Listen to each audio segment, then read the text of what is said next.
ਸਤਿ ਸ੍ਰੀ ਅਕਾਲ। ਤੁਸੀਂ ਦੇਖ ਰਹੇ ਹੋ ਤਖਤ ਪੰਜਾਬ। ਮੈਂ ਤੁਹਾਡੇ ਨਾਲ ਸੁਖਵਿੰਦਰ ਸਿੰਘ। ਮੇਰੇ ਨਾਲ ਵੀ ਸਿਆਸੀ ਮਾਹਰ ਡਾਕਟਰ ਕੇਹਰ ਸਿੰਘ ਜੀ ਮੌਜੂਦ ਨੇ। ਕੁਝ ਅਹਿਮ ਮੁੱਦਿਆਂ ਦੇ ਉੱਤੇ ਚਰਚਾ ਕਰਾਂਗੇ। ਉਮੀਦ ਹੈ ਕਿ ਤੁਸੀਂ ਇਸ ਚਰਚਾ ਨੂੰ ਚੱਲਦੇ ਲਾਈਕ, ਸ਼ੇਅਰ ਤੇ ਆਪਣੇ ਵਿਚਾਰ ਕਮੈਂਟ ਜ਼ਰੂਰ ਕਰਿਓ ਤਾਂ ਕਿ ਵੱਧ ਤੋਂ ਵੱਧ ਲੋਕਾਂ ਤੱਕ ਪਹੁੰਚੇ। ਸਵਾਗਤ ਹੈ ਤੁਹਾਡਾ ਡਾਕਟਰ ਸਾਹਿਬ। ਸਤਿ ਸ੍ਰੀ ਅਕਾਲ ਸੁਖਵਿੰਦਰ ਜੀ, ਤੁਹਾਡੇ ਸਰੋਤਿਆਂ ਨੂੰ ਵੀ ਸਤਿ ਸ੍ਰੀ ਅਕਾਲ। ਸਤਿ ਸ੍ਰੀ ਅਕਾਲ। ਵੈਸੇ ਤਾਂ ਗੱਲਬਾਤ ਸ਼ੁਰੂ ਹੋਣੀ ਆ ਕਿ ਜੋ ਕੁਝ ਪੰਜਾਬ ਦੇ ਵਿੱਚ ਹੜ੍ਹਾਂ ਨੂੰ ਲੈ ਕੇ ਸਥਿਤੀ ਬਣੀ ਹੋਈ ਹੈ, ਜਿਸ ਤਰ੍ਹਾਂ ਦੇ ਹਾਲਾਤ ਪੰਜਾਬ ਹੀ ਨਹੀਂ ਮੁਲਕ ਦੇ ਵਿੱਚ ਵੀ, ਹਰਿਆਣਾ, ਦਿੱਲੀ ਤੱਕ, ਮਾਣਯੋਗ ਸੁਪਰੀਮ ਕੋਰਟ ਤੱਕ, ਜਿੱਥੇ ਜਿੱਥੇ ਤੱਕ ਪਾਣੀ ਮਾਰ ਕਰ ਰਿਹਾ ਤੇ ਗਾਂਹ ਵੀ ਕਰੇਗਾ, ਉਸ ਉੱਤੇ ਗੱਲਬਾਤ ਅਸੀਂ ਅਗਲੇ ਸਵਾਲ ਵਿੱਚ ਤੋਰਾਂਗੇ। ਪਰ ਜਦੋਂ ਚਰਚਾ ਸ਼ੁਰੂ ਕਰਨ ਲੱਗਿਆ ਤਾਂ ਮੁੱਖ ਮੰਤਰੀ ਭਗਵੰਤ ਮਾਨ ਹੋਣਾ ਦਾ ਬੇहद ਅਹਿਮ ਟਵੀਟ ਆਇਆ ਸ਼੍ਰੋਮਣੀ ਗੁਰਦੁਆਰਾ ਪ੍ਰਬੰਧਕ ਕਮੇਟੀ ਗੁਰਬਾਣੀ ਦੇ ਪ੍ਰਸਾਰਣ ਨੂੰ ਲੈ ਕੇ। ਭਾਵੇਂ ਸ਼੍ਰੋਮਣੀ ਕਮੇਟੀ ਨੇ ਕਿਹਾ ਕਿ 24 ਜੁਲਾਈ ਤੋਂ ਅਸੀਂ ਚੈਨਲ ਜਿਹੜਾ ਹੈ ਉਹ ਆਪਣਾ ਸ਼ੁਰੂ ਕਰ ਰਹੇ ਹਾਂ YouTube, ਉਸ ਤੋਂ ਬਾਅਦ ਸੈਟੇਲਾਈਟ, ਉਹ ਕਿਸੇ ਕੰਪਨੀ ਨੂੰ ਜਿਹੜਾ ਇਹਦੇ ਅਧਿਕਾਰ ਦਿੱਤੇ ਜਾਣਗੇ, ਉਸ ਕੰਪਨੀ ਨੂੰ ਲੈ ਕੇ ਫਿਰ ਤੋਂ ਸਵਾਲ ਖੜੇ ਹੋਣ ਲੱਗ ਗਏ ਨੇ। ਹਾਲਾਂਕਿ ਕੋਈ ਬਹੁਤੀ ਰਿਪੋਰਟ ਸਾਹਮਣੇ ਨਹੀਂ ਆਈ, ਕੰਪਨੀ ਕਿੱਥੋਂ ਦੀ ਹੈ ਜਾਂ ਕੀ ਹੈ, ਉਹਦੇ ਬਾਰੇ ਉਹ ਹੌਲੀ ਹੌਲੀ ਸਾਹਮਣੇ ਆ ਜਾਏਗਾ। ਪਰ ਮੁੱਖ ਮੰਤਰੀ ਭਗਵੰਤ ਮਾਨ ਉਹਨਾਂ ਨੇ ਬਹੁਤ ਕਾਹਲੀ ਦੇ ਵਿੱਚ ਕਹਿ ਲਓ ਕਿ ਗਵਰਨਰ ਸਾਹਿਬ ਨੂੰ ਇੱਕ ਚਿੱਠੀ ਲਿਖੀ ਹੈ ਤੇ ਉਹ ਚਿੱਠੀ ਸੋਸ਼ਲ ਮੀਡੀਆ ਤੇ ਵੀ ਜਨਤਕ ਕਰ ਦਿੱਤੀ ਹੈ ਤੇ ਉਸ ਚਿੱਠੀ ਦੇ ਵਿੱਚ ਉੱਤੇ ਜੋ ਲਿਖਿਆ ਗਿਆ ਉਹ ਤੋਂ ਕੋਟ ਕਰਦਾ ਤੇ ਗੱਲਬਾਤ ਅੱਗੇ ਤੋਰਾਂਗੇ ਕਿ ਪਵਿੱਤਰ ਗੁਰਬਾਣੀ ਦੇ ਟੈਲੀਕਾਸਟ ਨੂੰ ਦੁਬਾਰਾ ਫਿਰ ਬਾਦਲ ਪਰਿਵਾਰ ਦੀ ਕੰਪਨੀ ਦੇ ਖਾਸ ਬੰਦਿਆਂ ਦੇ ਹੱਥਾਂ 'ਚ ਨਹੀਂ ਜਾਣ ਦਿੱਤਾ ਜਾਵੇਗਾ। ਤੇ ਡਾਕਟਰ ਸਾਹਿਬ, ਸ਼ੁਰੂਆਤ ਇੱਥੋਂ ਹੀ ਕਰੀਏ ਕਿ ਇਸ ਨੂੰ ਕਿਸ ਮਤਲਬ ਕਿ ਲਹਿਜ਼ੇ ਦੇ ਵਿੱਚ ਸਮਝਿਆ ਜਾਵੇ ਕਿ ਮੁੱਖ ਮੰਤਰੀ ਸਾਹਿਬ ਕਿਸ ਤਰੀਕੇ ਦੇ ਨਾਲ ਗੁਰਬਾਣੀ ਪ੍ਰਸਾਰਣ ਦੇ ਮਸਲੇ ਨੂੰ ਲੈ ਰਹੇ ਨੇ, ਜਦੋਂ ਸ਼੍ਰੋਮਣੀ ਕਮੇਟੀ ਕਹਿ ਰਹੀ ਆ ਕਿ ਇਹਦੇ ਸਾਰੇ ਅਧਿਕਾਰ ਸਾਡੇ ਕੋਲ ਹੋਣਗੇ, ਅਸੀਂ ਇਹਨੂੰ ਅੱਗੇ ਟੈਲੀਕਾਸਟ ਕਰਾਵਾਂਗੇ, ਸਾਡੇ YouTube ਦੇ ਥਰੂ ਹੋਏਗਾ ਜਾਂ ਇਹਨੂੰ ਹੋਰ ਚੈਨਲਾਂ ਦੇ ਜ਼ਰੀਏ ਜਿਸ ਤਰੀਕੇ ਦੇ ਨਾਲ ਇਹਦੀ ਵੰਡ ਹੋਣੀ ਹੈ ਉਹ ਸਾਰਾ ਕੁਝ ਅੱਗੇ ਜਾ ਕੇ ਦੇਖਿਆ ਜਾਏਗਾ। ਹਾਲ ਦੀ ਘੜੀ YouTube ਚੈਨਲ ਦੀ ਗੱਲ ਹੈ, ਪਰ ਮੁੱਖ ਮੰਤਰੀ ਸਾਹਿਬ ਜਦੋਂ ਇਸ ਤੇ ਚਿੱਠੀ ਲਿਖਦੇ ਨੇ ਜਾਂ ਇੱਕ ਨਿੱਜੀ ਇੰਟਰਸਟ ਹੁੰਦਾ ਉਹ ਦਿਖਾਉਂਦੇ ਨੇ ਤੇ ਅੱਗੋਂ ਹੁਣ ਗਵਰਨਰ ਸਾਹਿਬ ਦਾ ਕਿਹੋ ਜਿਹਾ ਰੁਖ ਹੋਏਗਾ ਇਹ ਬਹੁਤ ਅਹਿਮ ਰੱਖਦਾ ਹੈ। ਵੀ ਕੀ ਪਤਾ ਹੈ ਇਹਦੇ ਵਿੱਚ ਜਿਵੇਂ ਚਰਚਾ ਉੱਠਦੀ ਸੀ ਕਿ ਸ਼੍ਰੋਮਣੀ ਕਮੇਟੀ 'ਚ BJP ਜਾਂ RSS ਜਿਹੜੀ ਹੈ ਉਹ ਸਿੱਧੀ ਦਖਲਅੰਦਾਜ਼ੀ ਕਰਦੀ ਹੈ, ਹੁਣ ਆਮ ਆਦਮੀ ਪਾਰਟੀ ਵੀ ਉਸੇ ਲੀਹਾਂ ਤੇ ਹੈ, ਕੀ ਇਹਨੂੰ ਇਸੇ ਨਜ਼ਰੀਏ ਨਾਲ ਦੇਖਿਆ ਜਾਵੇ ਜਾਂ ਫਿਰ ਇਹਨੂੰ ਤੁਸੀਂ ਕਿੱਦਾਂ ਦੇਖਦੇ ਹੋ? ਸੁਖਵਿੰਦਰ ਜੀ, ਜੋ ਭਗਵੰਤ ਮਾਨ ਹੋਣਾ ਨੇ ਗਵਰਨਰ ਸਾਹਿਬ ਨੂੰ ਚਿੱਠੀ ਲਿਖੀ ਹੈ ਔਰ ਜੋ ਟਵੀਟ ਵੀ ਕੀਤਾ ਉਹ ਮੈਂ ਦੇਖ ਲਿਆ, ਔਰ ਮੈਨੂੰ ਲੱਗਦਾ ਇਹ ਹੈ ਕਿ ਇਹ ਸਿਰਫ ਤੇ ਸਿਰਫ ਸਿਆਸੀ ਪੈਂਤੜੇ ਦੇ ਵਜੋਂ ਹੀ ਇਹਨੂੰ ਸਮਝਿਆ ਜਾਣਾ ਚਾਹੀਦਾ ਹੈ। ਕਿਸੇ ਤਰ੍ਹਾਂ ਵੀ ਅਜਿਹੀ ਸਮੱਸਿਆ ਨਹੀਂ ਹੈ ਕਿ ਗੁਰਬਾਣੀ ਦਾ ਪ੍ਰਸਾਰਣ ਜੋ ਸ਼੍ਰੀ ਹਰਿਮੰਦਰ ਸਾਹਿਬ ਤੋਂ ਹੋਣਾ ਹੈ ਉਹ ਪਹਿਲਾਂ PTC ਦੇ ਥਰੂ ਹੋ ਰਿਹਾ ਸੀ ਤੇ ਉਹ 'ਚ ਕੋਈ ਸ਼ੱਕ ਨਹੀਂ ਕਿ ਉਹਦੇ ਵਿੱਚ, ਕਿਉਂਕਿ ਸੁਖਬੀਰ ਬਾਦਲ ਹੋਣਾ ਦਾ ਉਹਦੇ ਵਿੱਚ ਹਿੱਸਾ ਸੀ ਤੇ ਉਹਦੇ ਨਾਲ ਉਹਨਾਂ ਦੀ PT ਜਿਹਨੂੰ ਆਪਾਂ ਕਹਿੰਦੇ ਹਾਂ ਵਿਊਅਰਸ਼ਿਪ, ਜਿਹਨੂੰ ਇਹਦੇ TRP ਜਿਸ ਨੂੰ ਆਪਾਂ ਕਹਿੰਦੇ ਹਾਂ, ਉਹ ਵੱਧਦੀ ਹੈ। ਇਹ 'ਚ ਕੋਈ ਸ਼ੱਕ ਨਹੀਂ ਕਿ ਉਹਦੇ ਵਿੱਚ ਉਹਨਾਂ ਦਾ ਆਰਥਿਕ ਫਾਇਦਾ ਉਹਨਾਂ ਨੂੰ ਮਿਲਦਾ ਸੀ। ਔਰ ਇਸੇ ਕਰਕੇ ਹੀ ਜਥੇਦਾਰ ਅਕਾਲ ਤਖਤ ਸਾਹਿਬ ਨੇ ਵੀ ਇਹੀ ਆਦੇਸ਼ ਦਿੱਤਾ ਸੀ ਕਿ ਤੁਸੀਂ ਆਪਣਾ ਵੈਬ TV ਚੈਨਲ ਸ਼ੁਰੂ ਕਰੋ ਔਰ ਸੈਟੇਲਾਈਟ ਚੈਨਲ ਵੀ ਤੁਸੀਂ ਸ਼ੁਰੂ ਕਰੋ। ਸੋ ਇਹ ਤਕਨੀਕੀ ਮਸਲਾ ਹੈਗਾ ਸੁਖਵਿੰਦਰ ਜੀ, ਜਿਹਦੇ ਬਾਰੇ ਮੇਰੇ ਕੋਲ ਬਹੁਤੀ ਵਧੇਰੇ ਜਾਣਕਾਰੀ ਤੇ ਹੈ ਨਹੀਂ ਗੀ, ਤੁਸੀਂ ਸ਼ਾਇਦ ਵਧੇਰੇ ਜਾਣਦੇ ਹੋਵੋਗੇ। ਪਰ ਮੈਂ ਸਮਝਦਾ ਕਿ ਇਹ ਫੈਸਲਾ SGPC ਨੇ ਜੋ ਲਿਆ ਹੈ ਇਹ ਠੀਕ ਫੈਸਲਾ ਲਿਆ, ਔਰ ਜੋ ਨਾਮਕਰਨ ਵੀ ਕੀਤਾ ਹੈ ਉਹ ਲੇਟੈਸਟ ਉਹਨਾਂ ਨੇ ਨਾਮ ਹੀ ਬਦਲ ਦਿੱਤਾ ਹੋਇਆ ਹੈ, ਸੱਚਖੰਡ ਸ੍ਰੀ ਦਰਬਾਰ ਸਾਹਿਬ ਸ੍ਰੀ ਅੰਮ੍ਰਿਤਸਰ ਸਾਹਿਬ।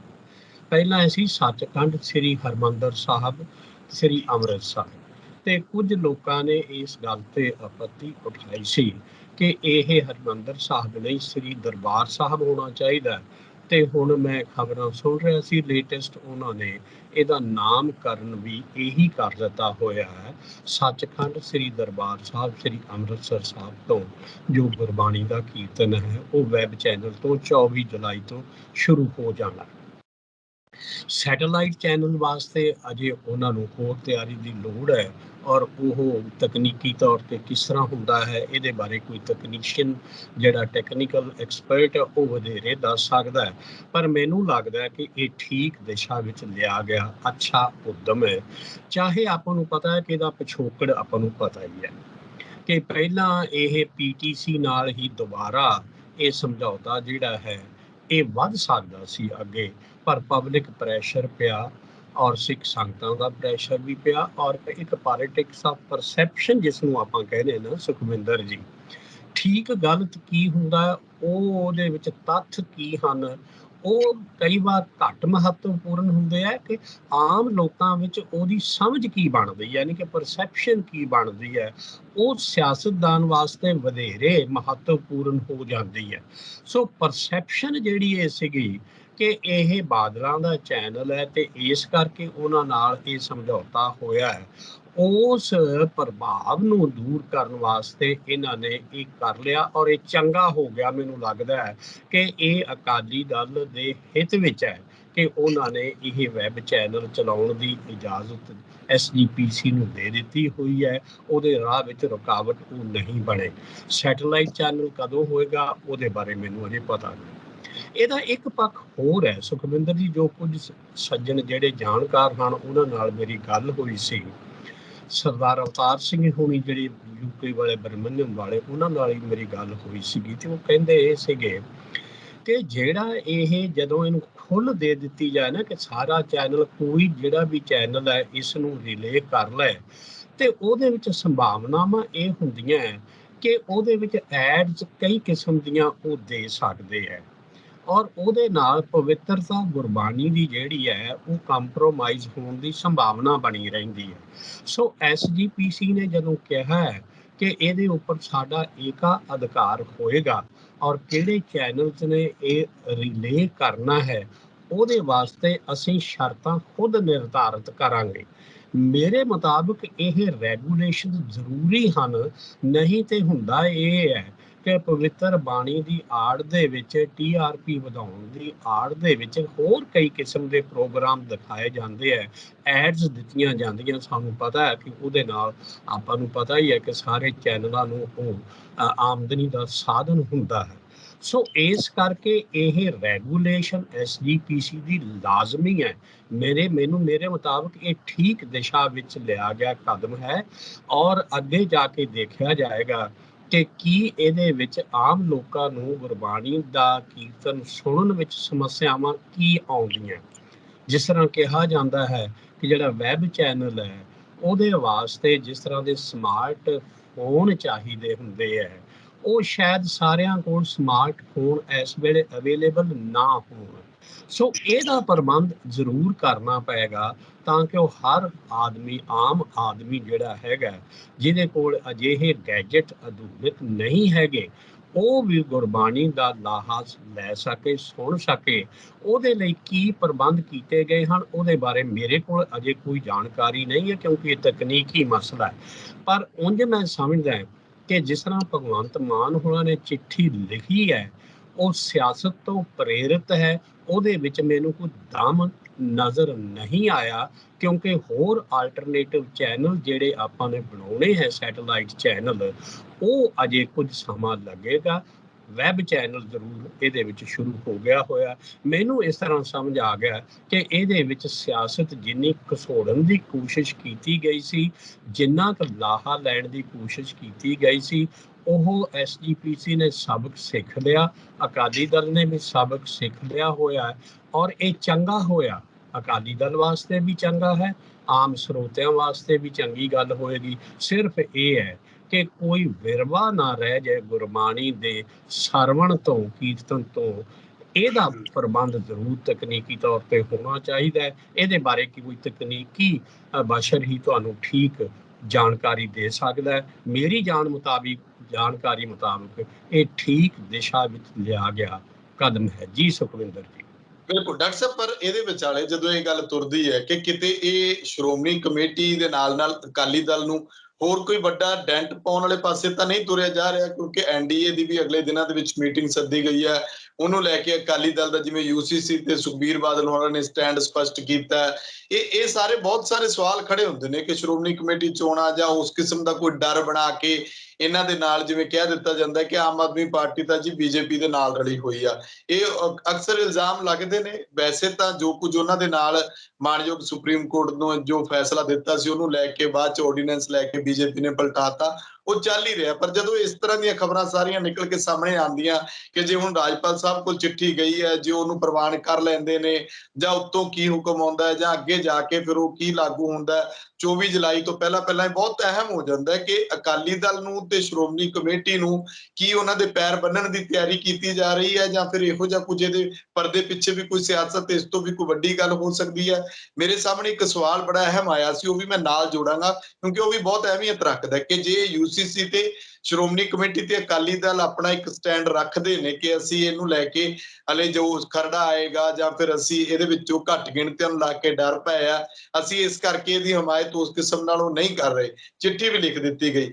ਪਰ ਜਿਵੇਂ ਦਿੱਲੀ ਕਮੇਟੀ ਆ ਉਹ ਉਹਨਾਂ ਦੇ ਹੱਕ ਵਿੱਚ ਨਜ਼ਰ ਆਉਂਦੀ ਹੈ। ਉਹਨਾਂ ਨੇ ਆਪਣੀ ਅਲੱਗ ਕਮੇਟੀ ਬਣਾਈ, ਆਪਣਾ ਅਲੱਗ ਜਿਹੜਾ ਉਹਨਾਂ ਨੇ ਇਹਦੇ ਉੱਤੇ ਚਰਚਾ ਸ਼ੁਰੂ ਕੀਤੀ ਹੈ।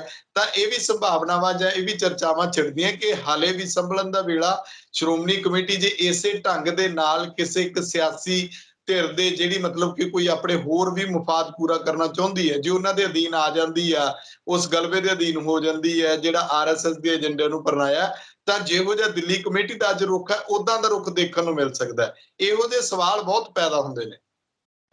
ਜੀ ਸੁਖਵਿੰਦਰ ਜੀ, ਗੱਲ ਇਸ ਤਰ੍ਹਾਂ ਹੈ ਸੁਖਵਿੰਦਰ ਜੀ, ਜਿਹੜਾ ਤੁਸੀਂ ਪ੍ਰਸ਼ਨ ਕੀਤਾ ਨਾ, ਜੇ ਇਹ ਬੜਾ ਗੁੰਝਲਦਾਰ ਹੈਗਾ ਔਰ ਇਹ ਅਜੋਕੀ ਸਿਆਸਤ ਜਿਹੜੀ ਹੈ ਉਹਦੇ ਨਾਲ ਜੁੜਿਆ ਹੋਇਆ।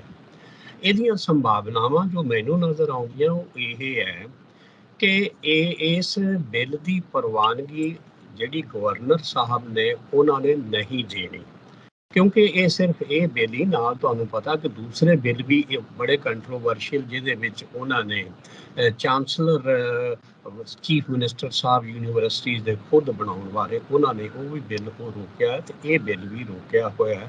ਮੇਰੀ ਸਮਝ ਮੁਤਾਬਕ ਉਹਨਾਂ ਨੇ ਇਹ ਬਿੱਲ ਪ੍ਰਵਾਨ ਨਹੀਂ ਕਰਨਾ, ਕਿਉਂਕਿ ਉਹ ਕੋਈ ਅਜਿਹੀ ਗੱਲ ਨਹੀਂ ਕਰਨਗੇ ਜਿਹਦੇ ਨਾਲ ਉਹ ਜਿਹੜੀ ਕੇਂਦਰ ਦਾ ਦਬਦਬਾ ਜਿਹੜਾ ਹੈਗਾ ਰਾਜਾਂ ਦੇ ਉੱਪਰ ਉਹ ਕੰਪਰੋਮਾਈਜ਼ ਹੁੰਦਾ ਹੋਵੇ। ਕਿਉਂਕਿ ਜਦੋਂ ਇਸ ਤਰ੍ਹਾਂ ਦੇ ਬਿੱਲਾਂ ਨੂੰ ਪ੍ਰਵਾਨਗੀ ਮਿਲ ਜਾਏਗੀ ਤਾਂ ਇਹਦਾ ਮਤਲਬ ਇਹ ਹੋ ਜਾਏਗਾ ਕਿ ਕੇਂਦਰ ਦੀ ਬੀਜੇਪੀ ਪਾਰਟੀ ਜਿਹੜੀ ਹੈ, ਸਰਕਾਰ ਹੈ, ਉਹ ਆਮ ਆਦਮੀ ਪਾਰਟੀ ਨੂੰ ਖੁਲਾਰਾ ਦੇ ਰਹੀ ਹੋਏਗੀ, ਉਤਸ਼ਾਹਿਤ ਕਰ ਰਹੀ ਹੋਏਗੀ ਕਿ ਅਜਿਹੇ ਬਿੱਲ ਤੁਸੀਂ ਪਾਸ ਕਰ ਲਓ।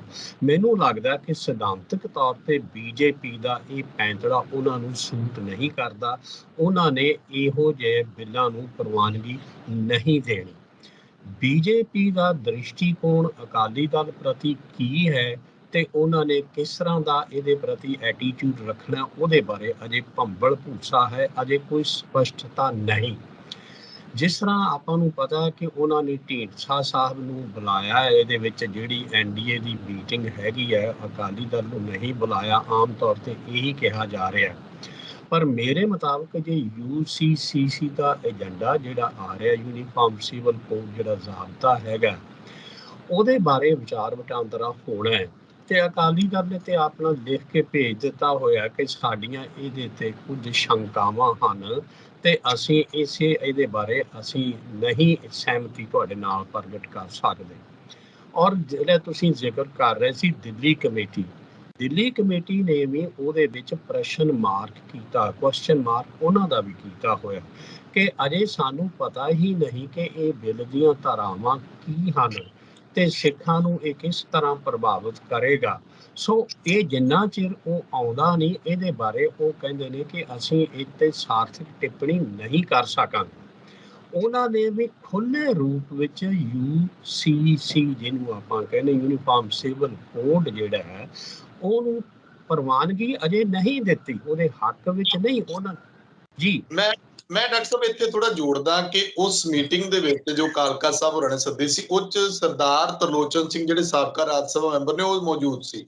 ਉਸ ਤੋਂ ਬਾਅਦ ਉਸ ਮੀਟਿੰਗ ਤੋਂ ਬਾਅਦ ਉਹਨਾਂ ਦਾ ਇੱਕ ਆਰਟੀਕਲ ਛਪਦਾ ਆ ਅਖਬਾਰ ਵਿੱਚ, ਜਿਹਦੇ ਵਿੱਚ ਉਹ ਵਿਦੇਸ਼ਾਂ 'ਚ ਹੁੰਦੇ ਪੰਜਾਬੀਆਂ ਦੇ ਸਿੱਖਾਂ ਦੇ ਵਿਆਹਾਂ ਦਾ ਜ਼ਿਕਰ ਕਰਦੇ ਨੇ। ਤਾਂ ਕਿਤੇ ਨਾ ਕਿਤੇ ਮਤਲਬ ਕਿ ਜੋ ਉਸ ਕਮੇਟੀ ਵਿੱਚ ਵੀ ਸ਼ਾਮਲ ਨੇ, ਉਸ ਤੋਂ ਬਾਅਦ ਸਰਨਾ ਸਾਹਿਬ ਨੇ ਵੀ ਰਿਪਲਾਈ ਕੀਤਾ। ਅਸੀਂ ਇਹ ਤੇ ਇੱਕ ਬਹੁਤ ਵੱਡਾ ਪ੍ਰੋਗਰਾਮ ਵੀ ਕੀਤਾ ਸੀਗਾ ਕਿ ਜੇ ਸਰਨਾ ਸਾਹਿਬ ਵੀ ਰਿਪਲਾਈ ਕਰ ਰਹੇ ਨੇ ਕਿ ਤੁਸੀਂ ਇੱਥੋਂ ਦੇ ਕਾਨੂੰਨ ਨੂੰ ਜਾਂ ਇੱਥੋਂ ਦੇ ਸਿੱਖਾਂ ਦੇ ਸੱਭਿਆਚਾਰ ਨੂੰ ਜਾਂ ਉਹਨਾਂ ਦੀ ਰਹਿਤ ਮਰਿਆਦਾ ਨੂੰ ਉੱਥੋਂ ਦੇ ਕਾਨੂੰਨ ਦੇ ਨਾਲ ਜੋੜ ਕੇ ਦੇਖੋਗੇ ਤਾਂ ਫਿਰ ਤਾਂ ਬਹੁਤ ਵੱਡੀਆਂ ਗੁੰਝਲਦਾਰ ਸਥਿਤੀਆਂ ਪੈਦਾ ਹੋਣਗੀਆਂ। ਫਿਰ ਤਾਂ ਕੱਲ ਨੂੰ ਹੋਰ ਬਹੁਤ ਰੌਲੇ ਪੈ ਜਾਣਗੇ। ਮੰਨ ਲਓ ਇਹ ਵੀ ਹੋ ਸਕਦਾ ਕੱਲ ਨੂੰ ਉਧਰਲੇ ਸਿੱਖ ਕਹਿ ਦੇਣ ਕਿ ਜੀ ਸਾਨੂੰ ਇੱਥੇ ਵੱਖਰਾ ਤਖਤ ਚਾਹੀਦਾ, ਫਿਰ ਤਾਂ ਇਸ ਤਰ੍ਹਾਂ ਦੀਆਂ ਗੱਲਾਂ ਹੋਰ ਅੱਗੇ ਵਧਣ ਲੱਗ ਜਾਣਗੀਆਂ। ਸੁਖਵਿੰਦਰ ਜੀ, ਮੈਂ ਉਹਨਾਂ ਦਾ ਆਰਟੀਕਲ ਵੀ ਤਰਲੋਚਨ ਸਿੰਘ ਉਹਨਾਂ ਦਾ ਪੜ੍ਹ ਲਿਆ ਸੀ। ਉਹਨਾਂ ਨੇ ਮੈਨੂੰ ਕਾਪੀ ਭੇਜੀ ਸੀਗੀ। ਮੈਂ ਸਰਨਾ ਸਾਹਿਬ ਦਾ ਉੱਤੇ ਟਿੱਪਣੀ ਵੀ ਪੜ੍ਹ ਲਈ ਸੀ।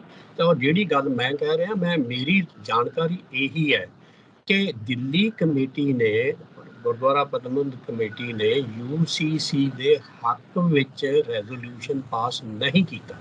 ਉਹਨਾਂ ਨੇ ਇਹੀ ਕਿਹਾ ਹੈ ਕਿ ਅਸੀਂ ਇਹਦੇ ਵਿਰੋਧ ਜਾਂ ਹੱਕ ਵਿੱਚ ਅਜੇ ਨਹੀਂ ਆਵਾਜ਼ ਕਰਾਂਗੇ ਜਿੰਨਾ ਚਿਰ ਇਹ ਲਿਖਤੀ ਰੂਪ ਵਿੱਚ ਖਰੜਾ ਸਾਡੇ ਸਾਹਮਣੇ ਨਹੀਂ ਆਉਂਦਾ। ਸੋ ਲਿਖਤੀ ਰੂਪ ਜਦੋਂ ਆਏਗਾ ਅਸੀਂ ਉੱਤੇ ਵਿਚਾਰ ਕਰਕੇ ਫਿਰ ਆਪਣੀ ਰਾਏ ਦੇਵਾਂਗੇ। ਆਪਣਾ ਪੰਜਾਬ ਦੀ ਗੁਰਦੁਆਰਾ ਪ੍ਰਬੰਧਕ ਕਮੇਟੀ ਤੇ ਅਕਾਲੀ ਦਲ ਦਾ ਉਹਨਾਂ ਨਾਲ ਫਰਕ ਇਹ ਹੈ ਕਿ ਇਹਨਾਂ ਨੇ ਮੁੱਢੋਂ ਹੀ ਉਹਨੂੰ ਰੱਦ ਕਰ ਦਿੱਤਾ ਹੋਇਆ। ਦਿੱਲੀ ਨੇ ਆਪਣਾ ਰਾਹ ਅਜੇ ਖੁੱਲਾ ਰੱਖਿਆ ਹੋਇਆ, ਆਪਾਂ ਨੂੰ ਪਤਾ ਉਹਦੇ ਵਿੱਚ। ਤੇ ਦਲੀਲ ਇਹੀ ਹੈ ਕਿ ਪੰਜਾਬ ਦੇ ਸਿੱਖਾਂ ਦੀ ਰਾਜਨੀਤੀ ਦਾ ਪ੍ਰਭਾਵ ਪੰਜਾਬ ਤੋਂ ਬਾਹਰ ਜਿਹੜੇ ਸਿੱਖ ਰਹਿੰਦੇ ਹੈ ਉਹ ਤੇ ਪ੍ਰਭਾਵ ਨਹੀਂ ਹੋਣਾ ਚਾਹੀਦਾ। ਬਾਹਰਲੇ ਸੂਬਿਆਂ ਦੇ ਸਿੱਖ ਜਿਹੜੇ ਨੇ ਉਹ ਆਪਣੇ ਹਿੱਤਾਂ ਨੂੰ ਧਿਆਨ ਵਿੱਚ ਰੱਖਦੇ ਹੋਏ ਉਹ ਆਪਣੇ ਢੰਗ ਨਾਲ ਫੈਸਲਾ ਕਰ ਲੈਣ। ਤਰਲੋਚਨ ਸਿੰਘ ਦੀ ਆਰਗੂਮੈਂਟ ਇਹੀ ਹੈਗੀ ਹੈ। ਸੋ ਇਹਦੇ 'ਚ ਇਹ ਕਿਉਂਕਿ ਮਸਲਾ ਸਿਆਸਤ ਨਾਲ ਜੁੜਿਆ ਹੋਇਆ ਹੈ, ਅਕਾਲੀ ਦਲ ਦਾ ਜੋ ਸਿਆਸੀ ਜੋ ਰਿਐਕਸ਼ਨ ਹੈ ਉਹ ਵੀ ਆਪਾਂ ਨੂੰ ਸਿਆਸਤ ਦੇ ਪਰਸਪੈਕਟਿਵ ਤੋਂ ਹੀ ਸਮਝਣਾ ਪੈਣਾ। ਇਹਦੇ ਵਿੱਚ ਮੈਰਿਟ ਜਾਂ ਡੀਮੈਰਿਟ ਜਿਹੜੀ ਹੈ ਨਾ ਸੁਖਵਿੰਦਰ ਜੀ, ਕਈ ਵਾਰ ਗੱਲਾਂ, ਜਿਸ ਤਰ੍ਹਾਂ ਮੈਂ ਪਹਿਲਾਂ ਗੱਲ ਕਹੀ ਸੀ ਕਿ ਤੱਥ ਕੀ ਹੁੰਦੇ ਹਨ ਤੇ ਉਹਦੀ ਪਰਸੈਪਸ਼ਨ ਕੀ ਹੁੰਦੀ ਹੈ, ਪ੍ਰਭਾਵ ਆਮ ਲੋਕਾਂ ਦੇ ਉੱਪਰ ਕੀ ਪੈਂਦਾ ਹੈ।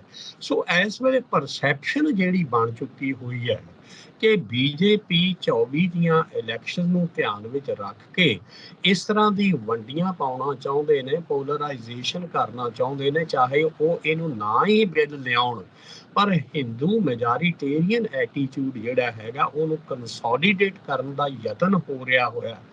ਮੇਰੀ ਨਿੱਜੀ ਰਾਏ ਔਰ ਜਿੰਨੀ ਕੁ ਮੇਰੀ ਸਮਝ ਹੈ ਕਿ ਇਹ ਜਿਹੜਾ ਇਹ ਯੂਨੀਫਾਰਮ ਸਿਵਲ ਕੋਡ ਹੈ ਨਾ, ਇਹ ਬੇਸਿਕਲੀ ਮੁਸਲਿਮ ਪਰਸਨਲ ਲਾ ਨੂੰ ਟਾਰਗੇਟ ਵਧੇਰੇ ਕਰਦਾ। ਜਿੱਥੋਂ ਤੱਕ ਸਿੱਖ ਹਨ ਉਹਨਾਂ ਦੀ ਸਮੱਸਿਆ ਹੈ ਹੀ ਨਹੀਂ ਮੇਰੇ ਮੁਤਾਬਕ ਉਨੀ ਵੱਡੀ, ਕਿਉਂਕਿ ਆਲਰੇਡੀ ਸਾਡੇ ਉੱਪਰ ਹਿੰਦੂ ਕੋਡ ਬਿੱਲ ਲਾਗੂ ਹੈ। ਸ਼ਾਦੀਆਂ ਤੇ ਵੀ ਸਾਡੇ ਹੈ, ਵਿਰਾਸਤ ਤੇ ਵੀ ਹੈਗਾ, ਸਾਡੇ ਡਾਈਵੋਰਸ ਤੇ ਵੀ ਸਾਡੇ ਕੋਰਟ ਦੇ ਵਿੱਚ ਜਿਹੜੇ ਮਸਲੇ ਆ ਨਾ ਜੀ ਸੁਖਵਿੰਦਰ ਜੀ, ਉਹ ਹਿੰਦੂ ਕੋਡ ਬਿੱਲ ਅਨੁਸਾਰ ਹੋ ਰਹੇ ਹੋਏ ਆ।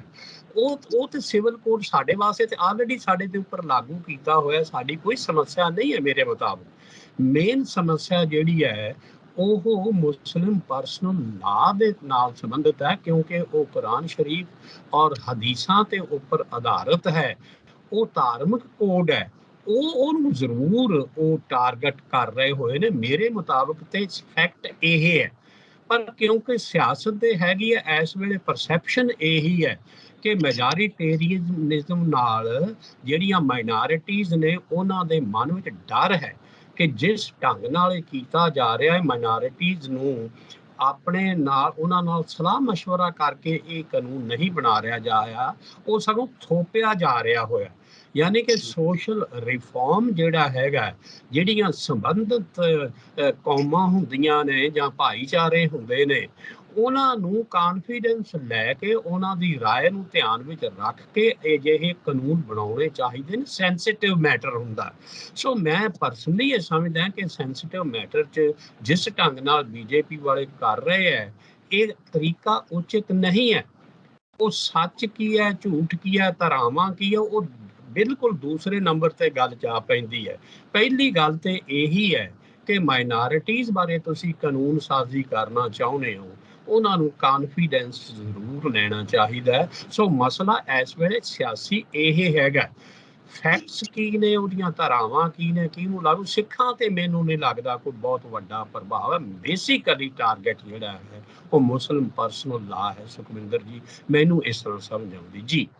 ਜੀ ਬਿਲਕੁਲ ਬਿਲਕੁਲ। ਗੱਲ ਹੁਣ ਆਪਾਂ ਜੋ ਹੜ੍ਹਾਂ ਦੀ ਸਥਿਤੀ ਹੈ, ਪਾਣੀ ਦੀ ਸਥਿਤੀ, ਉਹਦੇ ਉੱਤੇ ਕਰਦੇ ਹਾਂ ਕਿ ਕਈ ਦਿਨ ਹੋ ਗਏ ਇਹਦੇ ਉੱਤੇ ਕੋਈ ਰੋਕ ਲੱਗਣ ਦਾ ਨਾਂ ਨਹੀਂ ਲੈ ਰਹੀ। ਉੱਪਰੋਂ ਇੱਧਰੋਂ BBMB ਦੇ ਉੱਤੇ ਵੀ ਪ੍ਰੈਸ਼ਰ ਬਣਾਇਆ ਹੋਇਆ ਪੰਜਾਬ ਸਰਕਾਰ ਨੇ ਆਪਣੇ ਤੌਰ ਤੇ ਭਾਖੜਾ ਦੇ ਵਿੱਚ ਪਾਣੀ ਦਾ ਪੱਧਰ ਜਿਹੜਾ ਆ ਉਹ ਵੱਧਦਾ ਜਾਣਾ, ਉਹ ਇੱਕ ਖਤਰੇ ਦਾ ਸੰਕੇਤ ਬਣਿਆ ਹੋਇਆ। ਦਿੱਲੀ ਤੱਕ ਮਾਰ ਪਈ ਹੋਈ ਹੈ ਪਾਣੀ ਦੀ, ਸਾਰੇ ਪਾਸੇ ਮਾਣਯੋਗ ਸੁਪਰੀਮ ਕੋਰਟ ਤੱਕ, ਰਾਜ ਘਾਟ ਤੇ ਉਧਰਲੇ ਪਾਸੇ ਗੁੜਗਾਵਾਂ ਤੱਕ ਵੀ ਇਹ ਸਾਰਾ ਇਲਾਕਾ ਜਿਹੜਾ ਆ, ਜਾਂ ਇੱਧਰ ਸਾਡੇ ਮਾਨਸਾ ਤੱਕ ਜਾਂ ਹਰਿਆਣੇ ਦੇ ਨਾਲ ਲੱਗਦਾ, ਇੱਧਰ ਹਰਿਆਣੇ ਦੇ ਪਿੰਡਾਂ 'ਚ, ਪੰਜਾਬ ਦੇ ਪਿੰਡਾਂ 'ਚ ਸਾਰੀ ਮਾਰ ਹਲੇ ਵੀ ਲੋਕ ਸਹਿਮੇ ਹੋਏ ਨੇ। ਲਗਾਤਾਰ ਰੈੱਡ ਅਲਰਟ ਜਾਂ ਔਰੇਂਜ ਅਲਰਟ ਇਸ ਤਰ੍ਹਾਂ ਦੇ ਅਲਰਟ ਜਿਹੜੇ ਨੇ ਵੱਖੋ ਵੱਖਰੇ ਇਲਾਕਿਆਂ ਜਾਰੀ ਕੀਤੇ ਜਾ ਰਹੇ ਨੇ।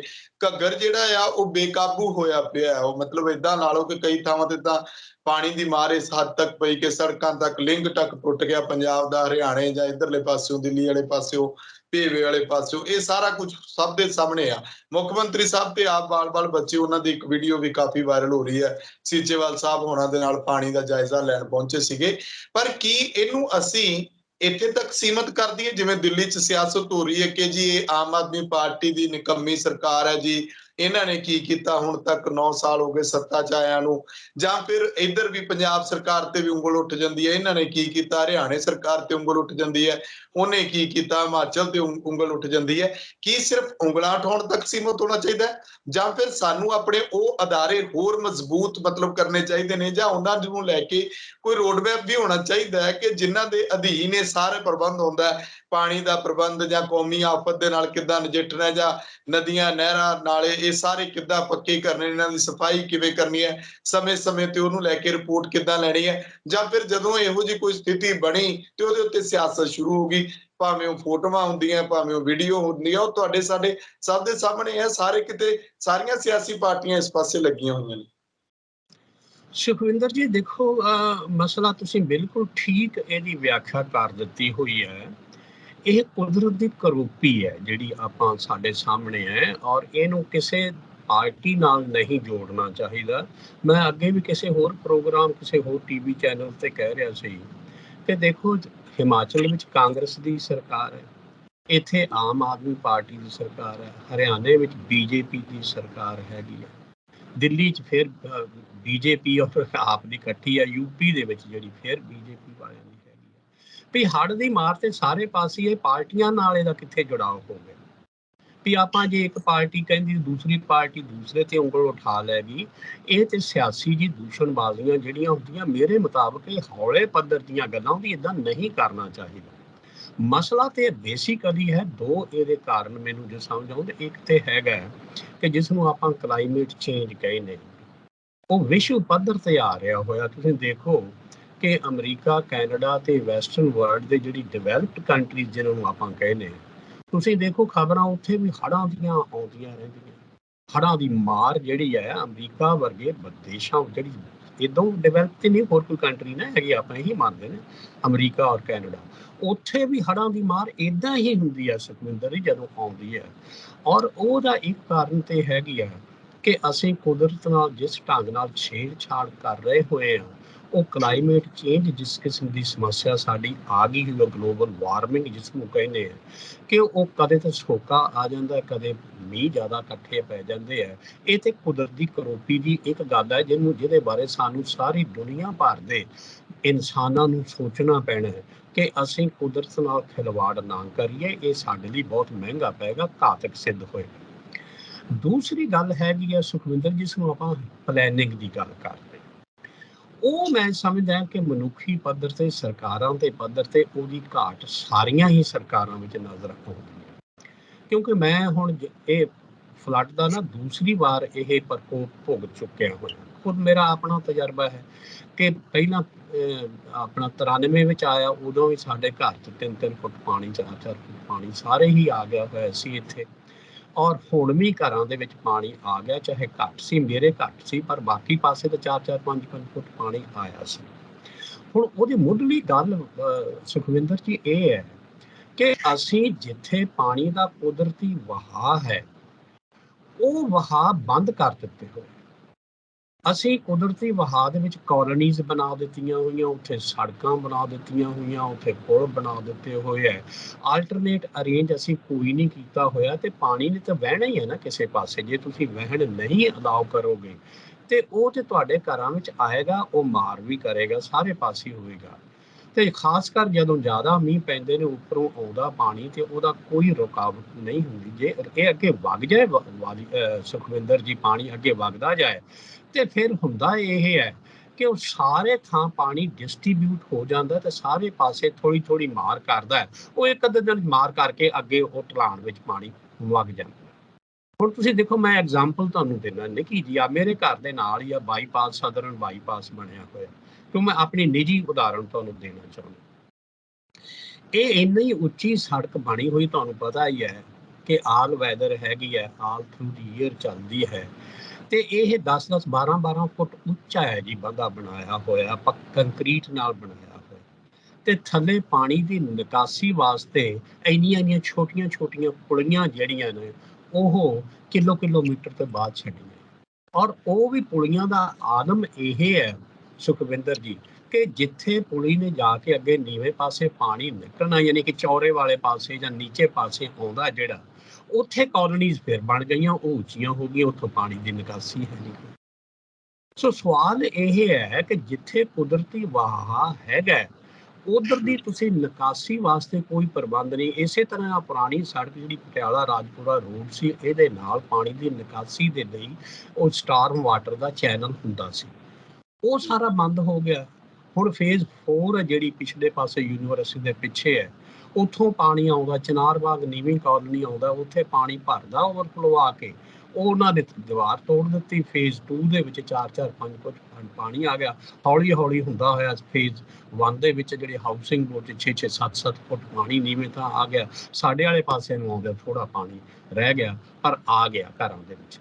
ਮੇਰਾ ਨੁਕਤਾ ਸੁਖਵਿੰਦਰ ਜੀ ਕਹਿਣ ਤੋਂ ਇਹੀ ਹੈ ਕਿ ਕੁਦਰਤੀ ਵਹਾਅ ਜਿਹੜਾ ਹੈ, ਜਿਸ ਨੂੰ ਪਲੈਨਿੰਗ ਕਹਿੰਦੇ, ਹੁਣ ਅਰਬਨ ਸਟੇਟ ਤੇ ਪਲੈਨਡ ਕਾਲੋਨੀਜ਼ ਹੈ ਨਾ ਜਿਹੜੀਆਂ, ਆਪਾਂ ਬਾਕੀ ਤਾਂ ਚਲੋ ਅਨਆਥੋਰਾਈਜ਼ਡ ਕਾਲੋਨੀਜ਼ ਹੋ ਗਈਆਂ, ਜੇ ਪਲੈਨਡ ਕਾਲੋਨੀਜ਼ ਦੇ ਵਿੱਚ ਤੁਸੀਂ ਅਜਿਹੇ ਪ੍ਰਬੰਧ ਨਹੀਂ ਕਰਦੇ ਕਿ ਜੇ ਪਾਣੀ ਆਉਂਦਾ ਤੇ ਉਹਦੀ ਨਿਕਾਸੀ ਕਿੱਥੇ ਹੋਣੀ ਹੈ, ਕੁਦਰਤੀ ਵਹਾਅ ਕਿੱਥੇ ਹੋਣਾ, ਔਰ ਉਹਨੂੰ ਤੁਸੀਂ ਰੋਕਦੇ ਹੋ। ਆ ਬੰਦਾ ਬਣਾਇਆ ਪਿਆ ਸਾਡੇ ਸਾਹਮਣੇ, ਜਿਹਨੂੰ ਆਪਾਂ ਕਹਿੰਦੇ ਆ ਸਦਰਨ ਬਾਈਪਾਸ, ਮੈਂ ਤੇ ਬੰਦਾ ਹੀ ਕਹਿਣਾ, ਕਿ ਉਹ ਪਾਣੀ ਉੱਥੋਂ ਸਾਡਾ, ਉਹਨਾਂ ਨੇ ਦੀਵਾਰ ਤੋੜ ਕੇ ਸਾਡੇ ਘਰਾਂ ਵੱਲ ਨੂੰ ਪਾਣੀ ਛੱਡ ਦਿੱਤਾ, ਪਿੱਛੋਂ ਪਿੰਡ ਵਾਲਿਆਂ ਨੇ ਛੱਡ ਦਿੱਤਾ। ਹੁਣ ਤੁਸੀਂ ਇਹਦਾ ਮਤਲਬ ਹੈ ਕਿ ਲੋਕ ਆਪਸ ਵਿੱਚ ਲੜੀ ਮਰੀ ਜਾਣ। ਇਹ ਪਲੈਨਿੰਗ ਸਰਕਾਰਾਂ ਨੇ ਕਰਨੀ ਹੁੰਦੀ ਹੈ, ਉਹ ਸਰਕਾਰਾਂ ਠੀਕ ਪ੍ਰੋਪਰ ਪਲੈਨਿੰਗ ਨਹੀਂ ਕਰਦੀ, ਤੇ ਲੋਕ ਆਪਣੀ ਡਾਂਗੋ ਡਾਂਗੀ ਹੋ ਜਾਣ, ਲੜੀ ਮਰੀ ਜਾਣ, ਕਿਉਂਕਿ ਪਾਣੀ ਤੋਂ ਤਾਂ ਹਰੇਕ ਬਚਾਅ ਕਰਨਾ ਚਾਹੁੰਦਾ ਹੈ। ਸੋ ਕੁਦਰਤੀ ਵਹਾਅ ਦੀ ਜਿਹੜੀ ਉਹ ਰੋਕਿਆ ਜਾਂਦਾ ਹੈ, ਔਰ ਜਿਹੜੇ ਵੀ ਪਲੈਨਿੰਗ ਹੁੰਦੀ ਹੈ, ਜਿਹਨੂੰ ਆਪਾਂ ਕੋਲੋਨਾਈਜੇਸ਼ਨ ਕਹਿੰਦੇ ਆ, ਉਹਦੇ ਬਾਰੇ ਅਣਗਹਿਲੀ ਜਿਹੜਾ ਵੀ ਕਰਦਾ, ਜਿਹੜਾ ਵੀ ਪਲੈਨਰ ਕਰਦਾ, ਉਹਨੂੰ ਰਿਸਪੌਂਸਿਬਿਲਿਟੀ ਉੱਤੇ ਫਿਕਸ ਕਰਨੀ ਚਾਹੀਦੀ ਹੈ, ਜਿਹੜੀ ਹੁੰਦੀ ਨਹੀਂ। ਉਹ ਬਣ ਜਾਂਦੀਆਂ ਨੀਤੀਆਂ, ਨਾ ਮੁੜ ਕੇ ਕੋਈ ਜ਼ਿੰਮੇਵਾਰੀ ਕਿਸੇ ਦੀ ਆਉਂਦੀ, ਨਾ ਹੀ ਆ ਬਾਈਪਾਸ ਜਿਹੜਾ ਬਣਿਆ ਕਿ ਇਹਦੇ ਥੱਲੇ ਪਾਣੀ ਦੀ ਨਿਕਾਸੀ ਦਾ ਨਹੀਂ ਕੀਤਾ, ਨੋਬਡੀ ਇਜ਼ ਰਿਸਪੌਂਸਿਬਲ। ਯਾਨੀ ਕਿ ਪਲੈਨਡ ਕਾਲੋਨੀਜ਼ ਦੀ ਮੈਂ ਗੱਲ ਕਰ ਰਿਹਾ, ਬਾਕੀ ਥਾਵਾਂ ਤੇ ਚਲੋ ਹੋ ਗਿਆ। ਇਸੇ ਤਰ੍ਹਾਂ ਹੀ ਤੁਸੀਂ ਦੇਖੋ ਕਿ ਇੱਕ ਸਿਆਸਤ ਆ ਜਾਂਦੀ ਹੋਈ ਹੈ ਕਿ ਪਾਣੀ ਮੰਗਦੇ ਹਰਿਆਣਾ ਵਾਲੇ ਵੀ, ਰਾਜਸਥਾਨ ਵਾਲੇ। ਹੁਣ ਉਹ ਸਤਲੁਜ ਤੋਂ ਪਾਣੀ ਕਿਉਂ ਨਹੀਂ ਛੱਡਿਆ ਜਾਂਦਾ, ਉਹ ਬੰਦ ਪਈ ਹੈ ਕਨਾਲ ਜੀ ਉੱਥੇ। ਹੁਣ ਮੈਂ ਸੁਣ ਰਿਹਾ ਸੀਗਾ ਕਿ ਕ੍ਰਿਸ਼ਨ ਕੁਮਾਰ ਜਿਹੜੇ ਆਪਣੇ ਸੈਕਟਰੀ ਹੈਗੇ ਆ, ਕਿ ਉਹਨਾਂ ਨੇ ਕਿਹਾ ਕਿ ਰਾਜਸਥਾਨ ਨੂੰ ਮੈਂ ਪਾਣੀ ਛੱਡ ਦੇਣਾ, ਤੇ ਉਹ ਜਿਹੜਾ ਪਾਕਿਸਤਾਨ ਨੂੰ ਛੱਡਿਆ, ਤੇ ਭਲਾ ਪਾਣੀ ਉਧਰ ਕਿਉਂ ਨਹੀਂ? ਹੁਣ ਉਹਨਾਂ ਨੂੰ ਪਾਣੀ ਨਹੀਂ ਚਾਹੀਦਾ, ਤੇ ਇਸ ਕਰਕੇ ਇੱਧਰ ਪਾਕਿਸਤਾਨ ਨੂੰ ਛੱਡ ਦਿੱਤਾ, ਉਧਰ ਨੂੰ ਨਾ ਕਰੋ।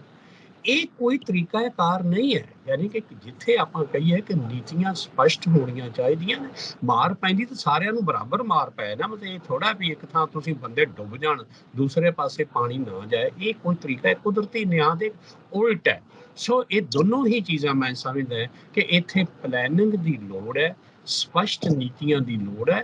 ਜਿਹੜਾ ਸਪਸ਼ਟ ਨੀਤੀ ਨਹੀਂ ਬਣਾਉਂਦਾ ਔਰ ਉੱਥੇ ਲਾਗੂ ਨਹੀਂ ਕਰਦਾ, ਉਹਦੀ ਜ਼ਿੰਮੇਵਾਰੀ ਫਿਕਸ ਕਰਨੀ ਚਾਹੀਦੀ ਹੈ ਸੁਖਵਿੰਦਰ ਜੀ। ਜਿੰਨਾ ਚਿਰ ਜ਼ਿੰਮੇਵਾਰੀ ਫਿਕਸ ਨਹੀਂ ਹੋਏਗੀ, ਉਹਨਾਂ ਚਿਰ ਤੁਸੀਂ ਆਪਾਂ ਆਮ ਜਨ ਸਧਾਰਨ ਜਿਹੜੇ ਲੋਕ ਹਾਂ, ਉਹ ਇਹਦੀ ਭੁਗਤਦੇ ਰਹਿਣਗੇ ਜੀ ਸੁਖਵਿੰਦਰ ਜੀ। ਜੀ ਬਿਲਕੁਲ ਸਹੀ ਗੱਲ ਆ। ਮੈਂ ਆਖਰੀ ਸਵਾਲ ਕਰਾਂਗਾ ਕਿ ਜਦੋਂ ਜ਼ਿੰਮੇਵਾਰੀ ਦੀ ਗੱਲ ਹੁੰਦੀ ਹੈ, ਨਸ਼ਿਆਂ ਨੂੰ ਲੈ ਕੇ ਕਾਫੀ ਰੌਲਾ ਰੱਪਾ ਪੰਜਾਬ ਵਿੱਚ ਪਿਆ ਰਹਿੰਦਾ ਹੈ। ਸਰਕਾਰ ਨੇ ਬੜੇ ਦਾਅਵੇ ਕੀਤੇ ਸੀਗੇ, ਪਰ ਲੋਕ ਜਿਹੜੇ ਨੇ ਨਾ, ਉਹ ਆਪ ਅੱਗੇ ਆ ਕੇ ਇਹਦੀ ਜ਼ਿੰਮੇਵਾਰੀ ਚੁੱਕ ਰਹੇ ਨੇ ਕਿ ਸਾਨੂੰ ਹੀ ਨਸ਼ਾ ਦੂਰ ਕਰਨਾ ਪੈਣਾ। ਸਰਕਾਰਾਂ ਤਾਂ, ਪ੍ਰਸ਼ਾਸਨ ਜਾਂ ਇਹਨਾਂ ਸਾਰਿਆਂ ਤੋਂ ਕੋਈ ਉਮੀਦ ਨਹੀਂ ਲੱਗਦੀ। ਆਖਿਰਕਾਰ ਕੀ ਇਸ ਸਵਾਲ ਦਾ ਸਰਕਾਰ ਦੇ ਕੋਲ ਕੋਈ ਜਵਾਬ ਹੈ ਕਿ ਲੋਕਾਂ ਨੂੰ ਅੱਕ ਕੇ ਹੱਥ ਵਿੱਚ ਕਾਨੂੰਨ ਕਿਉਂ ਲੈਣਾ ਪੈਂਦਾ ਆ? ਇਹਦਾ ਕੀ ਕਾਰਨ ਹੈ? ਕਿ ਉਹਨਾਂ ਨੂੰ ਸਭ ਪਤਾ ਹੈ ਕਿ ਸਾਡਾ ਜਿਹੜਾ ਉਹ ਹਸ਼ਰ ਕੀ ਹੋ ਸਕਦਾ, ਸਾਨੂੰ ਜੇਲ੍ਹਾਂ ਦਾ ਜਾਂ ਹੋਰ ਜਿਹੜੇ ਤਸ਼ੱਦਦ ਨੇ ਉਹਦਾ ਸਾਹਮਣਾ ਕਰਨਾ ਪੈਂਦਾ, ਜਾਂ ਫਿਰ ਇਹ ਵੀ ਹੋ ਸਕਦਾ ਕਿ ਜਾਣ ਤੋਂ ਵੀ ਹੱਥ ਧੋਣੇ ਪੈਣ। ਮਾਨਸਾ ਦੀ ਖਬਰ ਹੈ, ਸੋਸ਼ਲ ਮੀਡੀਆ ਤੇ ਇੱਕ ਨੌਜਵਾਨ ਬੜਾ ਚਰਚਿਤ ਹੈ, ਪ੍ਰਵਿੰਦਰ ਝੋਟਾ। ਉਹ ਅੱਗੇ ਵੀ ਇਸ ਤਰੀਕੇ ਦੀਆਂ ਕਾਰਵਾਈਆਂ ਕਰਦਾ ਹੈ ਕਿ ਨਸ਼ਿਆਂ ਨੂੰ ਲੈ ਕੇ ਨੱਥ ਪਾ ਰਿਹਾ। ਵੀਡੀਓਜ਼ ਕੁਝ ਜੈਨੂਅਨ ਵੀ ਹੁੰਦੀਆਂ ਨੇ, ਇਹ ਵੀ ਆ ਵੀਡੀਓਜ਼ ਦੇ ਵਿੱਚ ਕਿ ਉਹ ਜਿਸ ਤਰੀਕੇ ਦੇ ਨਾਲ ਕਾਨੂੰਨ ਨੂੰ ਹੱਥ ਵਿੱਚ ਲੈ ਕੇ ਕੁੱਟਮਾਰ ਕਰਦੇ ਨੇ ਜਾਂ ਜਿਸ ਤਰੀਕੇ ਨਾਲ ਵੀ ਬੰਦੇ ਨੂੰ ਮਨਾਉਂਦੇ ਨੇ। ਥੋੜੇ ਦਿਨ ਪਹਿਲਾਂ ਇੱਕ ਮੈਡੀਕਲ ਸਟੋਰ ਵਾਲੇ ਨੂੰ ਫੜਿਆ, ਉਹਦੇ ਗਲ 'ਚ ਜੁੱਤੀਆਂ ਦਾ ਹਾਰ ਪਾਇਆ। ਉਸ ਤੋਂ ਬਾਅਦ ਇਹ ਮਸਲਾ ਪੁਲਿਸ ਤੱਕ ਪਹੁੰਚਿਆ ਤੇ ਪੁਲਿਸ ਨੇ ਜਿਹੜਾ ਉਹਦੇ ਉੱਤੇ ਕਾਰਵਾਈ ਕੀਤੀ। ਹੁਣ ਸੋਸ਼ਲ ਮੀਡੀਆ ਦੇ ਉੱਤੇ ਵੱਖੋ ਵੱਖਰੇ ਤਰ੍ਹਾਂ ਦੀ ਜਿਹੜੀ ਹੈ ਉਹ ਚਰਚਾ ਛਿੜ ਗਈ ਹੈ ਕਿ ਜਦੋਂ ਸਰਕਾਰਾਂ ਜਾਂ ਪੁਲਿਸ ਪ੍ਰਸ਼ਾਸਨ ਸੁੱਤਾ ਆ, ਕੀ ਉਹ ਚਾਹੁੰਦੇ ਨੇ ਕਿ ਨਸ਼ੇ ਜਾਂ ਨਸ਼ਾ ਤਸਕਰ ਜਿਹੜੇ ਨੇ ਉਹ ਇਸੇ ਤਰ੍ਹਾਂ ਆਪਣੇ ਮਤਲਬ ਕਿ ਖੰਭ ਖਿਲਾਰਦੇ ਰਹਿਣ, ਉਹਨਾਂ ਉੱਤੇ ਕੰਟਰੋਲ ਕਿਉਂ ਨਹੀਂ ਹੁੰਦਾ? ਤੇ ਜੇ ਇਹੋ ਜਿਹੇ ਬੰਦੇ ਨੇ ਥੋੜਾ ਜਿਹਾ ਕਾਨੂੰਨ ਹੱਥ ਵਿੱਚ ਲਿਆ ਤੇ ਉਹਦੇ ਉੱਤੇ ਤੁਸੀਂ ਕਾਰਵਾਈ ਕਰ ਰਹੇ ਹੋ, ਤੇ ਜਿਹੜੇ ਲਗਾਤਾਰ ਚਿੱਟਾ ਵੇਚ ਰਹੇ ਨੇ, ਮੈਨੂੰ ਥੋੜੇ ਦਿਨ ਪਹਿਲਾਂ ਇੱਕ ਨੌਜਵਾਨ ਮਿਲਿਆ, ਉਹਨੇ ਮੈਨੂੰ ਦੱਸਿਆ ਕਿ ਏਦਾਂ ਜੀ ਰਾਹ 'ਚ ਜਾਂਦਿਆਂ ਹੀ ਜੇ ਉਹਨੂੰ ਤੁਸੀਂ ਕਿਸੇ ਨੂੰ ਲਿਫਟ ਦੇ ਕੇ ਛੱਡਦੇ ਹੋ ਤੇ ਉਹ ਬੰਦਾ ਉਤਰ ਕੇ ਜਦੋਂ ਤੁਹਾਨੂੰ ਇਹ ਗੱਲ ਕਹੇ ਕਿ ਜੀ ਆਪਣੇ ਕੋਲੇ ਚਿੱਟਾ ਦੁੱਧ ਵਰਗਾ ਮਾਲ ਪਿਆ, ਜੇ ਤੁਹਾਨੂੰ ਚਾਹੀਦਾ, ਤੇ ਇਹਦਾ ਕੀ ਮਤਲਬ ਸਮਝਿਆ ਜਾਵੇ? ਇਹ ਕੌਣ ਵਿਕਾ ਰਿਹਾ, ਕਿੱਥੋਂ ਆ ਰਿਹਾ, ਕਿੱਥੇ ਕਿਵੇਂ ਪਹੁੰਚਦਾ ਆ? ਇਹ ਬਹੁਤ ਸਾਰੇ ਸਵਾਲ ਖੜੇ ਹੁੰਦੇ ਨੇ ਕਿ ਮਤਲਬ ਇਸ ਤਰ੍ਹਾਂ ਇੱਕ ਅੱਧੇ ਬੰਦੇ ਨੂੰ ਕਿਸੇ ਨੂੰ ਅੰਦਰ ਦੇਖ ਕੇ ਫਿਰ ਲੋਕਾਂ ਦੇ ਵਿੱਚ ਰੋਸ ਹੋਰ ਵੱਧਦਾ। ਲੋਕ ਉੱਥੇ ਬੈਠੇ ਨੇ ਘੇਰਾਬੰਦੀ ਕਰਕੇ ਕਿ ਸਾਡਾ ਬੰਦਾ ਛੱਡੋ। ਪਰ ਇਹ ਜੇ ਹਰੇਕ ਜ਼ਿਲ੍ਹੇ ਦੇ ਵਿੱਚ, ਹਰੇਕ ਥਾਂ ਤੇ, ਪੂਰੇ ਪੰਜਾਬ 'ਚ ਲੋਕਾਂ ਨੇ ਜ਼ਿੰਮੇਵਾਰੀ ਚੁੱਕ ਲਈ ਤਾਂ ਫਿਰ ਸਰਕਾਰਾਂ ਤੇ ਪ੍ਰਸ਼ਾਸਨ ਦਾ ਕੀ ਰੋਲ ਹੈ ਇਹਦੇ ਵਿੱਚ? ਸੁਖਵਿੰਦਰ ਜੀ, ਇਹ ਜਿਹੜੀ ਸਾਨੂੰ ਮੈਨੂੰ ਲੱਗਦਾ ਕਿ ਜਿਹੜਾ ਕੋੜ ਲੱਗ ਗਿਆ ਹੋਇਆ ਨਾ ਸਾਡੇ ਇਸ ਖਿੱਤੇ ਨੂੰ, ਇਹ ਬਹੁਤ ਗੰਭੀਰ ਹੈ। ਔਰ ਮੈਨੂੰ ਲੱਗਦਾ ਕਿ ਸਮੁੱਚੇ ਪੰਜਾਬੀ ਸਮਾਜ ਨੂੰ ਜਾਗਰੂਕ ਹੋ ਕੇ ਇਕਮੁੱਠ ਹੋ ਕੇ ਇਹਨੂੰ ਨੱਥ ਪਾਉਣੀ ਹੈ। ਜੇ ਆਪਾਂ ਸਿਰਫ ਤੇ ਸਿਰਫ ਸਿਆਸੀ ਤੰਤਰ ਤੇ, ਯਾਨੀ ਕਿ ਬਾਬੂ ਤੰਤਰ ਤੇ ਜਾਂ ਐਡਮਿਨਿਸਟ੍ਰੇਸ਼ਨ ਤੇ ਛੱਡ ਦਈਏ ਤੇ ਸ਼ਾਇਦ ਇਹ ਮਸਲੇ ਦਾ ਹੱਲ ਹੋਣਾ ਨਹੀਂ। ਉਹ ਆਪਾਂ ਦੇਖ ਹੀ ਚੁੱਕੇ ਹੋਏ ਹਾਂ, ਪਿਛਲੇ ਕਾਫੀ ਸਮੇਂ ਤੋਂ ਸਰਕਾਰਾਂ ਬਦਲ ਗਈਆਂ ਹੋਈਆਂ। ਆਪਾਂ ਕਾਂਗਰਸ ਦੀ ਸਰਕਾਰ ਵੀ ਦੇਖ ਲਈ, ਅਕਾਲੀਆਂ ਦੀ ਸਰਕਾਰ ਵੀ ਦੇਖ ਲਈ, ਹੁਣ ਆਪ ਦੀ ਸਰਕਾਰ ਵੀ ਦੇਖ ਲਈ ਹੈ। ਇਹ ਵਬਾ ਵਾਂਗੂ ਫੈਲੀ ਹੋਈ ਚੀਜ਼ ਸਾਡੇ ਸਾਹਮਣੇ ਹੈ, ਘਟਣ ਦਾ ਨਾਂ ਨਹੀਂ ਲੈ ਰਹੀ। ਯਾਨੀ ਕਿ ਆਮ ਲੋਕਾਂ ਨੂੰ ਇਕੱਠੇ ਹੋ ਕੇ ਜਿਸ ਤਰ੍ਹਾਂ ਇਹ ਯਤਨ ਕੀਤਾ ਜਾ ਰਿਹਾ, ਜਿਸ ਤਰ੍ਹਾਂ ਜ਼ਿਕਰ ਤੁਸੀਂ ਕਰ ਰਹੇ ਸੀ, ਇਹ ਸ਼ਲਾਘਾਯੋਗ ਹੈ। ਲੋਕਾਂ ਨੂੰ ਇਕੱਠੇ ਹੋਣਾ ਪੈਣਾ ਹੈ, ਆਵਾਜ਼ ਉਠਾਉਣੀ ਪੈਣੀ ਹੈ ਇੱਕ ਦੂਜੇ ਨੂੰ। ਅਦਰਵਾਈਜ਼ ਸਾਡੀ ਆਉਣ ਵਾਲੀਆਂ ਨਸਲਾਂ ਦਾ ਆਪਾਂ ਨੂੰ ਪਤਾ ਹੈ ਕਿ ਉਹ ਵਿਗਾੜ ਜੋ ਪੈ ਚੁੱਕਿਆ ਹੋਇਆ। ਪਰ ਇਹਦੀ ਇੱਕ ਸਮੱਸਿਆ ਤੁਸੀਂ ਦੇਖੋ ਕਿ ਇਹ ਕੁਝ ਜਿਹੜੀਆਂ ਹੁੰਦੀਆਂ ਨਾ, ਮਤਲਬ ਸੂਚਕ ਹੁੰਦੀਆਂ ਕੁਝ ਗੱਲਾਂ, ਧਿਆਨ ਵਿੱਚ ਤੁਸੀਂ ਦੇਖੋ ਜ਼ਰਾ ਕਿ ਪਿੱਛੇ ਜੇ ਹਾਈ ਕੋਰਟ ਦੇ ਵਿੱਚ ਮਸਲਾ ਆਇਆ ਨਾ, ਤੁਹਾਨੂੰ ਰਿਪੋਰਟਾਂ ਦਾ ਵੀ ਆਇਆ ਸੀਗਾ ਕਿ ਉਹ ਨਸ਼ਿਆਂ ਬਾਰੇ ਹੀ ਹੈ। ਉਹ ਹੁਣ 3 DGP ਜਿਹੜੇ ਪੁਰਾਣੇ ਤੇ ਨਵੇਂ ਤੇ ਜਿਹੜੇ, ਉਹਨਾਂ ਦੀ ਆਪਸ ਵਿੱਚ ਤੁਸੀਂ ਦੇਖ ਲਓ ਅਸਹਿਮਤੀ ਹੈ। ਯਾਨੀ ਕਿ ਜਿਹੜੇ ਹਾਈਐਸਟ ਜਿਹੜੇ ਆਫੀਸਰ ਨੇ DGP ਲੈਵਲ ਦੇ, ਚੱਟੋਪਾਧਿਆ ਦਾ ਜ਼ਿਕਰ ਕਰ ਰਹੇ ਸੀਗੇ, ਅਰੋੜਾ ਦਾ ਕਰ ਰਹੇ ਸੀਗੇ, ਤੇ ਇੱਕ ਉਹ ਦੂਸਰੇ ਮਿਸਟਰ ਗੁਪਤਾ ਸੀ, ਅਨੁਰਾਗ ਗੁਪਤਾ ਦਾ, ਸ਼ਾਇਦ ਉਹਦਾ ਜ਼ਿਕਰ ਕਰ ਰਹੇ ਸੀ। ਹੁਣ ਤੁਸੀਂ ਦੇਖੋ ਕਿ ਉਹਨਾਂ ਤਿੰਨਾਂ ਦੀ ਇੱਕ ਦੂਸਰੇ ਦੇ ਵਿਰੁੱਧ ਰਾਏ ਹੈਗੀ ਹੈ ਔਰ ਰਿਪੋਰਟ ਤੇ ਸਹਿਮਤੀ ਨਹੀਂ ਹੈ। ਇਹ ਕਿਸ ਗੱਲ ਦਾ ਸੂਚਕ ਹੈ? ਕਿ ਇਹਦਾ ਸੂਚਕ ਤੇ ਇਹੀ ਹੈ ਨਾ ਕਿ ਸਾਡਾ ਜਿਹੜਾ ਸਰਕਾਰੀ ਤੰਤਰ ਹੈ ਉਹ ਬੇਲਗਾਮ ਹੋ ਚੁੱਕਿਆ। ਉਹ ਆਪਣੀ ਜ਼ਿੰਮੇਵਾਰੀ ਮਹਿਸੂਸ ਨਹੀਂ ਕਰ ਰਿਹਾ ਜਨ ਸਧਾਰਨ ਦਾ, ਵੀ ਇਹਦਾ ਫਰਕ ਕੀ ਪੈ ਰਿਹਾ, ਇਹਦਾ ਅਸਰ ਸਾਡੇ ਉੱਪਰ ਕੀ ਪੈ ਰਿਹਾ ਹੋਇਆ ਹੈ।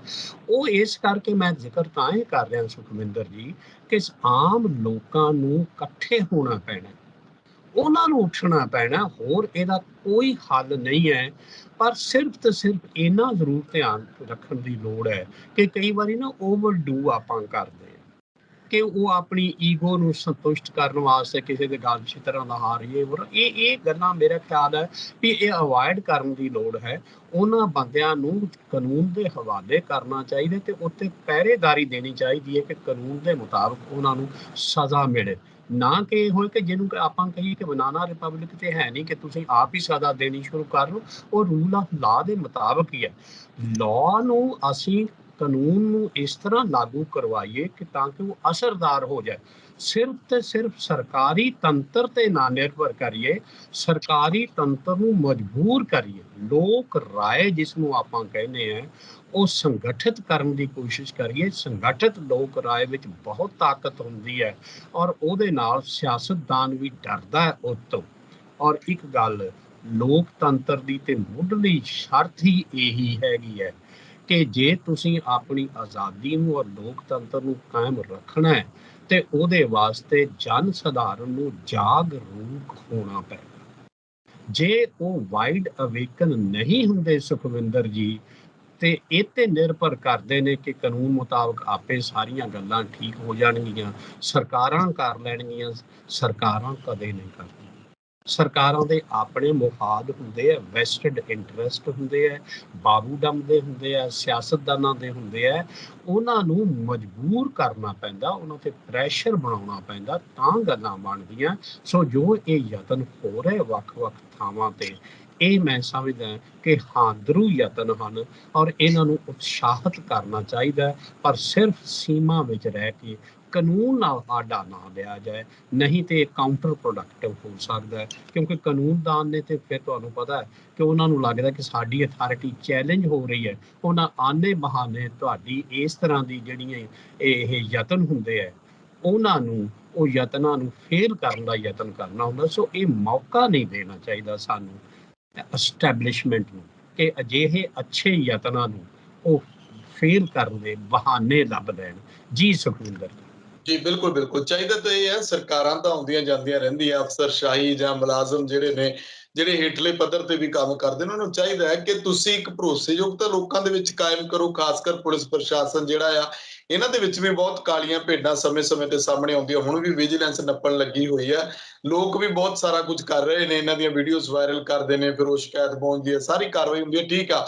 ਪਰ ਚਾਹੀਦਾ ਹੈ ਕਿ ਇਹੋ ਜਿਹਾ ਅਕਸ ਬਣਾ ਲਿਆ ਜਾਵੇ। ਕੱਲਾ ਇਹ ਨਹੀਂ ਕਿ ਇਹ ਅਫਸਰ ਇਮਾਨਦਾਰ ਹੈ ਜੀ, ਐਸਐਸਪੀ ਇਮਾਨਦਾਰ ਹੈ, ਆਈਜੀ ਇਮਾਨਦਾਰ ਹੈ ਜੀ। ਸਵਾਲ ਇਹ ਹੈ ਕਿ ਤੁਹਾਡੀ ਇਮਾਨਦਾਰੀ ਉਦੋਂ ਕਿਸੇ ਕੰਮ ਦੀ ਹੈ ਜੇ ਤੁਹਾਡੇ ਹੁੰਦਿਆਂ ਉਸ ਜ਼ਿਲ੍ਹੇ ਦੇ ਵਿੱਚ, ਚਲੋ ਕ੍ਰਾਈਮ ਤਾਂ ਮਾੜਾ ਮੋਟਾ ਹੁੰਦਾ ਰਹਿੰਦਾ ਹੈ, ਤਾਂ ਸਮਾਜ ਦਾ ਇੱਕ ਹਿੱਸਾ ਬਣ ਚੁੱਕਿਆ ਆ, ਜਿੱਥੇ ਤੱਕ ਕੰਟਰੋਲ ਹੁੰਦਾ ਕੀਤਾ ਜਾਏ। ਪਰ ਜਿਹੜੇ ਨਸ਼ੇ ਨੇ ਉਹਨਾਂ ਨੂੰ ਤੁਸੀਂ ਕੰਟਰੋਲ ਕਰ ਸਕਦੇ ਹੋ, ਤੁਹਾਡੇ ਹੱਥ ਦੇ ਵਿੱਚ ਹੈ। ਤੁਹਾਡਾ ਜ਼ਿਲ੍ਹਾ ਪੁਲਿਸ ਤੁਹਾਡੇ ਅੰਡਰ ਆ ਜਾਂਦੀ ਹੈ ਸਾਰੀ, ਤਾਂ ਉਹ ਕਿਉਂ ਨਹੀਂ ਕੰਟਰੋਲ ਦੇ ਵਿੱਚ ਆਉਂਦਾ? ਜੇ ਤੁਹਾਨੂੰ ਕੋਈ ਉੱਤੋਂ ਅਫਸਰਸ਼ਾਹੀ ਜਾਂ ਉੱਤੋਂ ਕੋਈ ਜਿਹੜੀ ਸਿਆਸਤਦਾਨ ਨੇ ਉਹ ਤੁਹਾਨੂੰ ਇਸ ਪਾਸੇ ਲਾਉਂਦੇ ਨੇ, ਕੱਲ ਨੂੰ ਤੁਹਾਡੇ ਪੁੱਤ ਬੱਚੇ, ਪੁੱਤ ਧੀਆਂ, ਉਹ ਵੀ ਇਸ ਪਾਸੇ ਲੱਗਦੇ ਨੇ, ਆਉਂਦੇ ਨੇ, ਕੇਸ ਸਾਰਿਆਂ ਦੇ ਸਾਹਮਣੇ ਆਉਂਦੇ ਨੇ।